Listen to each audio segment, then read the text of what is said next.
にちは。今回は嘆きの亡霊は引退したい第9話への視聴者の反応をご紹介します。この動画では最新アニメの視聴者の反応や感想をご紹介しています。みんなの解釈や考察を知るとアニメ視聴の楽しみが増えると思いますので、ぜひ最後までお楽しみください。なんかストーリーが全部解決してて草。解決というか、そもそも問題を起こしたのもこいつというか。×解決丸改ざん。無事自作自演を隠蔽したが正しいような。やべえ女ですわ。全部マッチポンプだった。ここまで主人公が何も知らないを通す作品も珍しい。つか主人公らしい振る舞いが何一つない。なんかやれよ。クライがストーリーが何を言っているか理解していなかった時、ストーリーの方はクライが全て理解していると思っていたんだろうな。ストーリーは声はどうやって変えてたんだ。赤社の連中はストーリーの声もタリアの声も知らないんだから、実際には声を変える必要はないよ。ネタ的に視聴者対策で声優変更してただけで。キルキルくんとの見物来た。キルキルにゃ。キルキルくん CV 子が多い。藤原初期の使い魔にされた影屋様だったな。赤社は位は襲わないように設定されていたんだよな。ストーリーは前回赤社の党のメンバーが自分の指示通りに動いていたらもっと苦戦したはずだけど、何か考えてあったのかな。あれは自立型じゃなくて操作型。最初は赤社の誰かが操作してたけど、途中からストーリーが割り込んで操作してた。ストーリーとしてはそっちの方が性能実験できるからよかったんだぞ。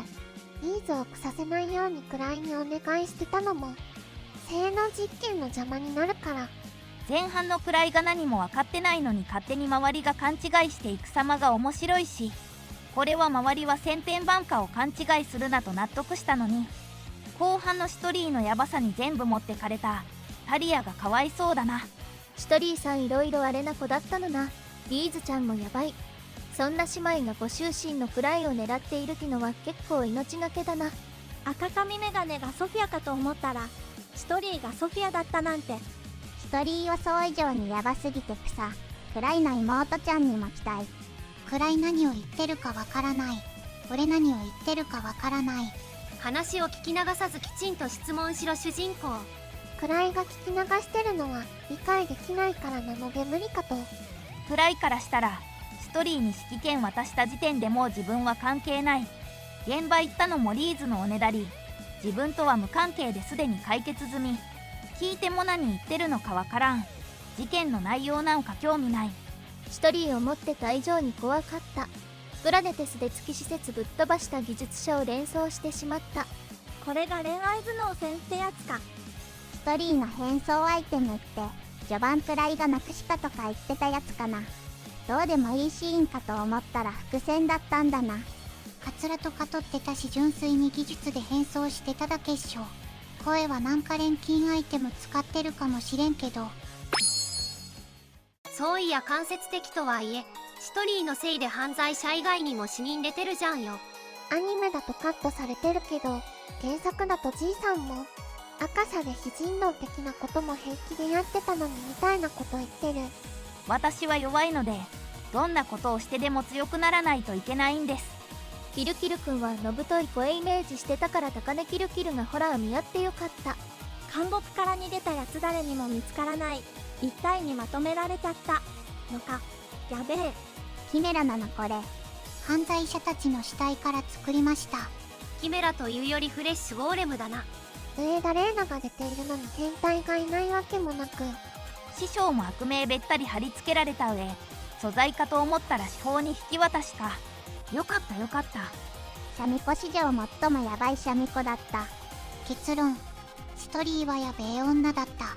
この作品の女ろくなのがいね来週はなんかエッチなシーンがいっぱいありそうだぞ。一気でコミカライズ版に追いつきそうで追いつかないところくらいまでかな。今季一番好きなアニメだわ。適度にお色気あるしギャグシーンもある。タリアちゃんは孤独なシトリーちゃんの力になりたいって言ってたから、ちゃんと力になれてよかったね。化けてたシトリーが用済みの赤社の塔が攻撃を仕掛けるように誘導したからマッチポンプなんだよな。位に真実を見通す国宝を使っても何も知らないふりを貫き通すって話やってほしかったな。アニメ見た上で漫画を見てるとやっぱり面白い。でもティノを鍛えてるところの回想シーンを見るととてもリーズが常識人とは思えないな。アニメ見ててもリーズが常識人には見えんやろ。このスレでリーズは常識や倫理観があるとか書いてる人たちがいたから、原作や漫画読めばそういう面が見えるようになってるかと思ったのよ。漫画を読むとアニメは説明不足と感じるように、原作読むと漫画も説明不足と感じるようになるよ。貴殿を信じて原作を読んでみるよ。比べてじゃなくてリーズは常識を持ってるよ。理解した上であの行動をしているだけで、逆に本当に常識に沿って行動しないといけない場面では振る舞いを控える TPO もわきまえてる。ストリーさん黒幕かよ。思った以上に最高なキャラだったな。ソフィアはシトリースライムを見つけたから正体を表せたわけか。シトリースライムは世界を滅ぼすと言っていたけどどうするんだ。あとキルキルくん強すぎ。リーズほどじゃないが、ストリーもかなり狂ってるな。リーズは素行が悪いだけで狂ってないぞ。ストリーはガチ。リーズちゃんは常識や倫理観はあるし、必要があって超えてるだけだからマシな部類。シトリーは倫理観一番ぶっ壊れてるからな。主人公はアホすぎて草。こんなヤバいやつらをまとめてるマスターは神。いや、男の新キャラワイランです。またかませが出てきた。稲田哲也ん。クレジット見損ねた。ああ、また餌食になる人が。ここまでの流れからしてきっとこのおっさんも瞬殺されるんだろうな。赤社の塔との戦いがついに決着。ソフィア・ブラックのまさかの正体が明らかになりつつ、ディープブラックたるゆえんがすごく伝わってくるとんでもない展開だったな。伏線回収もお見事だし、倉井くんやっぱり面白いな。リーズとシトリーは真逆の性格か。劇場感覚型と冷静分析型。そして最低最悪のディープブラック。なるほど、愛と平和を伝えたいって嘆きの亡霊っぽくないタイトルって思ったけれど、あのラブ&ピースは確かに嘆きの亡霊、深淵に覗かれるような回だった。シトリーやばい子はい。ずっとソフィアという子が存在してたと思っていたけど、まさかシトリーの変装、本当研究のためなら何でもするってこのことなのか。ちゃっかりシトリースライムまでいるの本当怖いわ。すがすがしいほど見事に騙された。声でわかるタリアの声優をあえて隠していたのもメタなミスリード。完全に真似るなら声も似せて当然だ。思いがけないソフィアの正体に辻褄が合っているのか見直したくなった。位の株が勝手に流れ展開も継続。面白かった。今回の一連の騒動に関する MVP はいろんな意味でシトリーだったな。そして我らがマスター、傍から見たらめっちゃ有能なヒルアンドン、ひょうひょうとしてるが腹の内はまるで読めないといったとこだか。実際本人は今回の状況詳細もよく分かってなさそうという。苛烈なリーズがマシに見えるほどシトリーひどい。まさに最低最悪。キルキルくんは思ってたより声が可愛かった。ボディとのギャップすごい。紙袋の下どうなってんだろう。次はノーブルとアーノルドさんが来るぞ。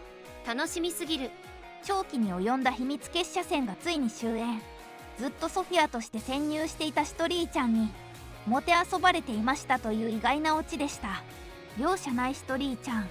ひえ、最近は出番が激減していたティノちゃん&リーズちゃんも一杯登場して久々に大満足です。まさかの真相だったが、確かにシトリーさんはやばい人だったな。あとソフィアさんの正体を明かした時はびっくりしたけど、それよりもパイがわずかに大きいって自分で言ってたのが良かったですね。シトリーの危険さを想像できなかったよ。お前が黒幕だったのか。思えばシトリースライムと宝物殿が一体化しているんだと間抜けな予想を立てたが、これが間違いだったとは。結末を見て作り手の手のひらで踊らされていたとは驚いた。今はもう大いに楽しめたよ。最後までご視聴いただきありがとうございました。皆さんのご感想や注目ポイント、考察などありましたらコメントで教えていただけると嬉しいです。このチャンネルでは最新アニメのみんなの反応や感想をご紹介しています。様々な考察や多様な意見を聞くと、これまでなかった視点が増えて、アニメ視聴の新しい発見があるかもしれませんので、ぜひチャンネル登録とグッドボタンをよろしくお願いします。それではまた次回の動画でお会いしましょう。